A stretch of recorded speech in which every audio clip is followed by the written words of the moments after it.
Buenos días, tardes. David García, ayer noticia. Yo te vi ayer, ¿no? Ayer. Me dijiste, sí, me dijiste que... Platicamos anoche en la alfombra roja. ¿Chistoso? Rojo Amanecer. Yo la vi cuando era niño. ¿Cómo?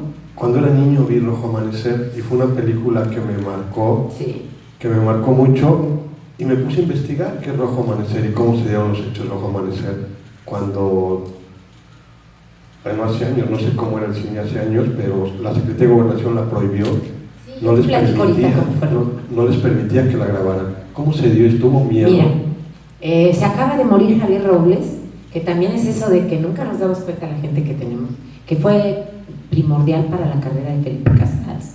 Él hizo Liga Luz Cruz, hizo Rojo Amanecer, hizo Bajo la Metralla, hizo La Maravilla de las Paquianchis junto con Tomás Pérez Turré, que ya murió hace muchos años. Javier murió hace unas semanas. Y que a estos no les reconocemos. Yo creo que Javier debería de haber tenido por Rojo Amanecer, que sí fue coyuntural por muchas razones, y ahora te las voy a contar. Él había hecho conmigo Las Paquianchis, me quería mucho, y me fue a ver a los foros de Lo Churubusco, que yo estaba haciendo Bajo la Metralla de Felipe Casals, que era una película de los enfermos de Sinaloa, que también ustedes no saben, pero existieron, era esa guerrilla después del 23 de septiembre, bueno, unas películas políticas que son difíciles de ver, pero que a la mera cuentan nuestra historia. Y me dijo, yo estuve en el 68, porque estuve en la Plaza de la Escultura, y Juan, mi marido, el que murió, estuvo detenido. Entonces, cuando me dijo que era del 68, me dijo, momento de mi venganza, con Dios, ya sabes. Y entonces, me dijo, pero hay un papel, te hice el papel de Alicia, que es una especie de madre coraje, que significa esa madre que a lo mejor está haciendo arroz en su casa, pero le toca de repente, por decir México, la escena trágica, o le toca el 68, que las madres nos ayudaron. Mi mamá estaba conmigo, porque dijeron, bueno, los jóvenes tienen razón.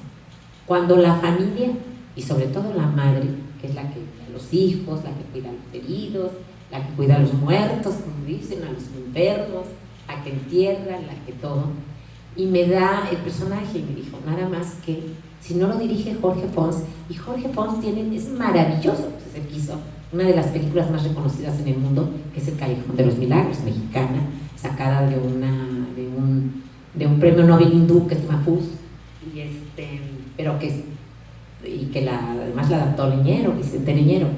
Y pues esa película, yo creo que sacó como 100 y tantos premios internacionales, pero ya era Fons, y era muy difícil de conseguir, pero en ese momento estaba filmando una telenovela con Héctor Bonilla que se llamaba La Casa al Final de la Calle. Héctor Bonilla era estrella de Televisa.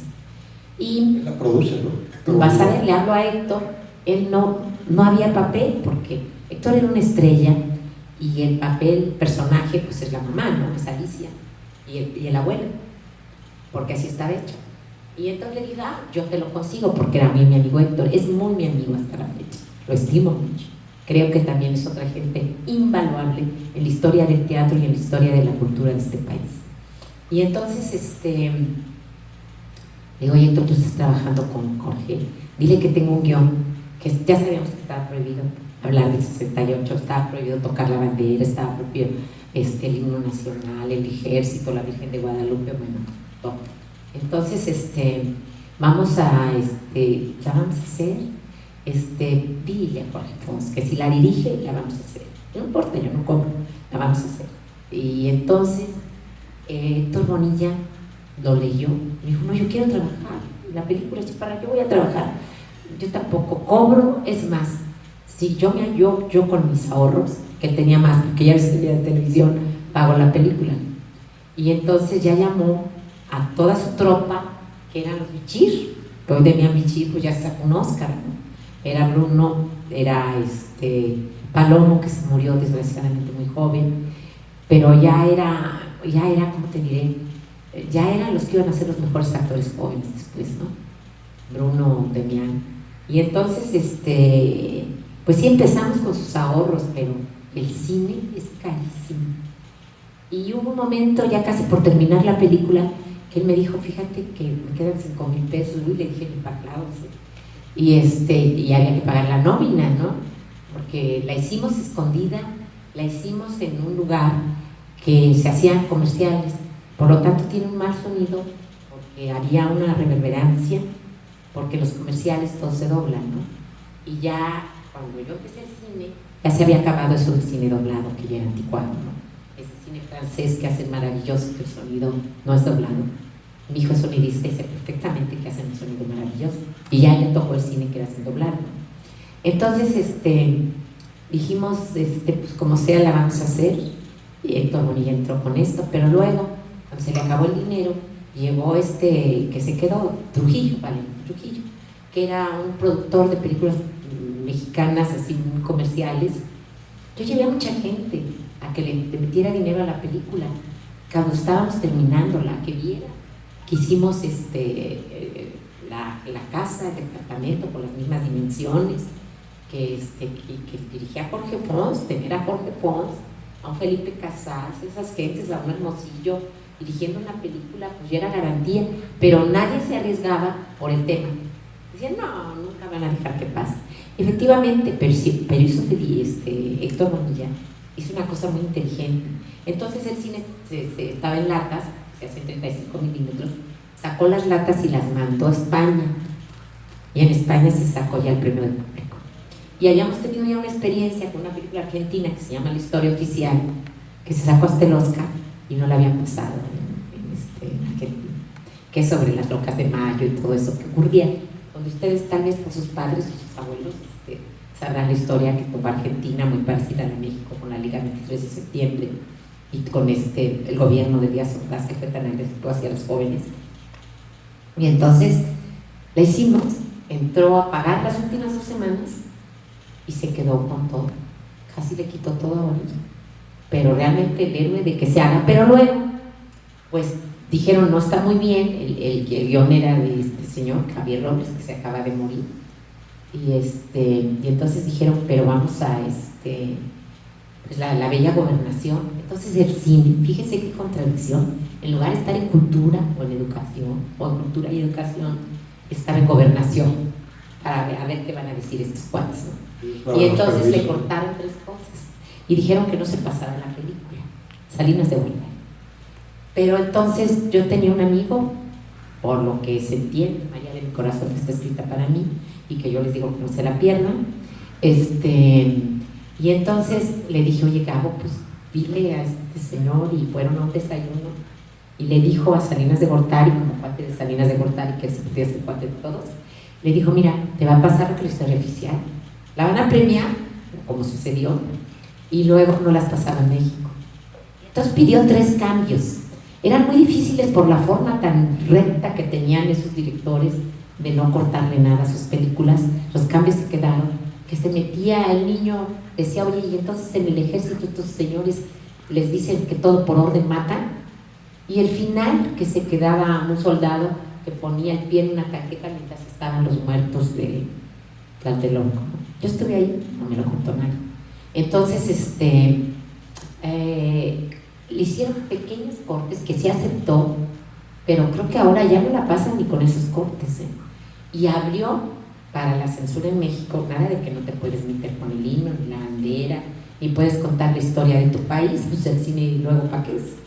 Yo creo que es una película, aparte de que han hecho muchas, sigue siendo la película del 68, y tiene otra ventaja que es totalmente de lo heroico que es Jorge Pons, que nunca se ve la plaza, porque no teníamos nada de la plaza. Es más, no podíamos filmar en la plaza. Yo lo vi porque estuve, y pasa desde un segundo piso donde yo oí todo lo que decían. Eso de aquí tenemos una emergencia y que luego llegaron a rematarlo, de aquí hay estudiantes como si fueran narcotraficantes, que así los trataron. Y bueno, Juan, mi esposo, salió con las manos arriba, nos revisaron si traíamos armas, y lo que traíamos pues, es cada uno la credencial, ellos de la universidad. Yo venía de Jalapa,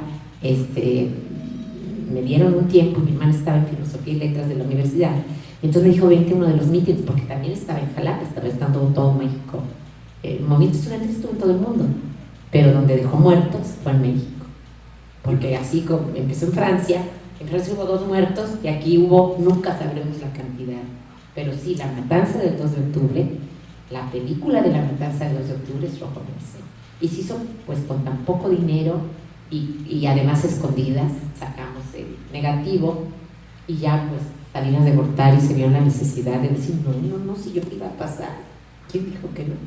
Y pasó la película y se abrió un camino para después hacer otras películas que son críticas sociales.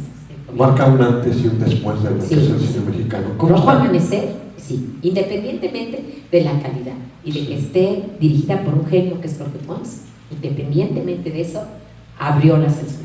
¿Cómo está el cine mexicano actualmente, María Rojo? ¿Cómo lo ves tú desde tu perspectiva? Bueno, está en su mejor momento. Ahora, lo que yo decía, los mexicanos sí nacemos para hacer cine.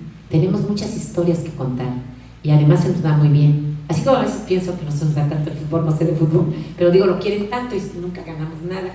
En el cine mexicano ganamos cada año un premio internacional y ahora hasta en los Óscares, cuando ya dejaron de vernos como los que no sabemos hacer nada. Entonces ganamos Óscares y tenemos gente que está ya haciéndola y uno sabe y se ganan Cannes, que a mi modo de ver es la más importante que el Óscar, y se ganan, no pasa un año que tú no sepas que una película mexicana ganó en un festival como en Venecia, como en Berlín, que ganó en España. Yo tuve una película de Luis Alcoriza, Lo que importa es venir, que ganó España, se llama ahí el Goya. Entonces, pues eso ganó la película y se hizo con los ahorros de mi amigo, hasta el final entró Trujillo. Y luego fue tan interesante para los jóvenes de ese tiempo, porque esos jóvenes no conocían la historia reciente de sus papás o de sus abuelos. Bueno, entonces de sus papás, ahora sería de sus abuelos. Pero se sentaban en el cine Ariel, que acababan de pasar Mujer Bonita y películas que no tenían nada que ver. Esto pasó aquí, en Tlatelolco, sí, aquí en Tlatelolco, pasó esto, y murieron tantas gentes, y ya se metían en la Liga 23 de septiembre, y todo esto que había hecho Díaz Ordaz concretamente, ¿no? Y que parece que no se hablaba, que no podías hablar de tu propia historia, ¿no? Y los países tienen que tener una autocrítica, el cine es para eso, ¿no? Muchas gracias, María. Bienvenida a Chetumal.